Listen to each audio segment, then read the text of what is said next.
Craig, who's the founder and CEO of Car Values, who is, which carvalues.co was founded and created at Startup Weekend Brisbane last year.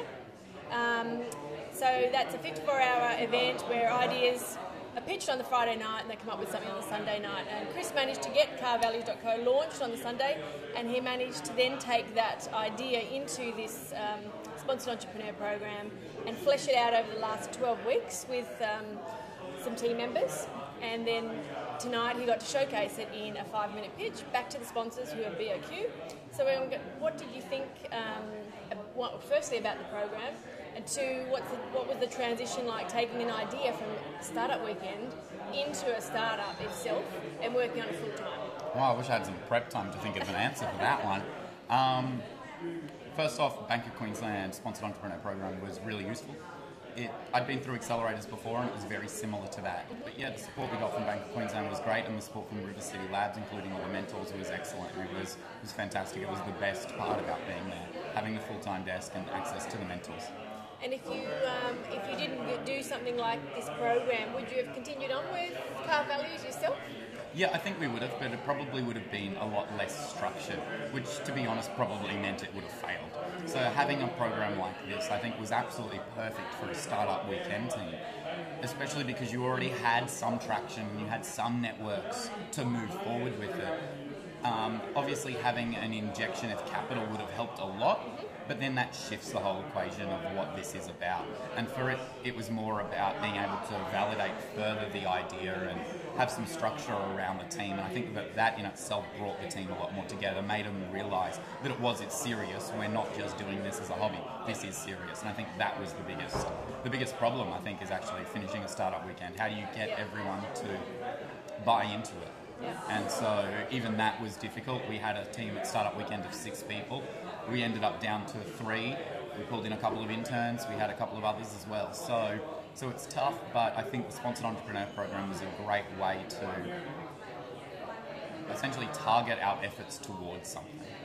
It seems like a good transition, actually, for the teams that do go through something like a Startup Weekend, who may want to continue on but aren't quite sure of the structure or how to even maintain that momentum afterwards, is maybe going into something like that or applying for a position just to see, because 3 months is enough time to see if there's any value in it, but it's not long. It's not too long where it's too much of a commitment if it's not going to work out, I suppose. Yeah, absolutely. Like 3 months is really not a huge amount of time, and it really goes fast. Yeah. I think the biggest problem that we had, because we were all students, we didn't have extra money to be able to spend. So everything we created, I think it cost us about $500 at the most, but we obviously leveraged our own networks and relationships and really tried to get stuff for free as much as possible. And that's important that you mention that, because even in the validation process, a lot of that requires advertising in terms of putting Facebook ads up, which is easy to say, go and put a Facebook ad up, or Google ads. But if you don't have the $50-$100 to spend, you just don't have it to spend. So you have to be creative and think of other ways to do Yeah, so we did end up using, we spent $25 on Google AdWords because we found a coupon that gave us, I think, $75 if we spent $20. So that's actually how we did a lot of it. We used Google surveys, Google consumer surveys. We found a $75 coupon for that. And so we really did try to leverage our own networks in order to get as much for as little money as possible. So that included using Rackspace, using them for hosting, using DigitalOcean for hosting, using binary lane discounts and stuff like that. So we really did try to leverage our own networks to try to reduce the cost, because we just didn't have enough money to be able to afford to do it. And winning Startup Weekend was great because it paid for the business registration and a couple of other things, so we didn't have to pay for that either. So I think Sponsored Entrepreneur Program is a great funnel for that. Awesome. And where to from here for you guys? Well, after the talk tonight, it seems like a couple of the banks are quite interested. Nice. So that's a very good sign. So it's nice to have a product that kind of aligns with something that they can see value in. So we're obviously going to continue doing that, because we still need to clean our data and pull in more data sources. And just using our own networks to meet with the different car platforms is really what we're looking to try to make sure we're getting our data in a way that is sustainable in the long term. So we'll do something. We'll be around. Yeah. One other question I had to ask, because you are quite involved with the Student Idea Network, Yep. and you mentioned in your pitch that you do utilise using interns for part of the that's business. Can you just elaborate? Like, a lot of people they want to know how to access Yep. this and how to make it work for them. So, Okay. have you got any tips for anyone else who might want to tap into some interns? So the way we got our first intern was pretty cool. It actually came back to one of the questions you asked before about how do you do market validation without money. So for us, the validation that we had to do was, are people buying cars? Are they actually interested in this? Is this a problem? And so what I did is I listed my own car on an online platform and made sure it was pretty cheap, so I got calls. Yep. It was through this that we were able to validate that yes, the problem exists. But more importantly, one of the guys that called us was an IT student from QUT. Yep. And so I was talking to him about not what we were doing, but I was doing a custom interview, and I think he was a bit puzzled by it because he wasn't really sure what was happening.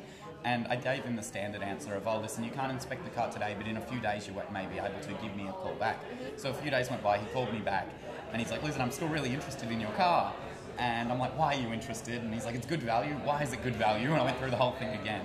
But then eventually went and told him, listen, Nick, I'm not actually selling my car. I'm a student at QUT as well.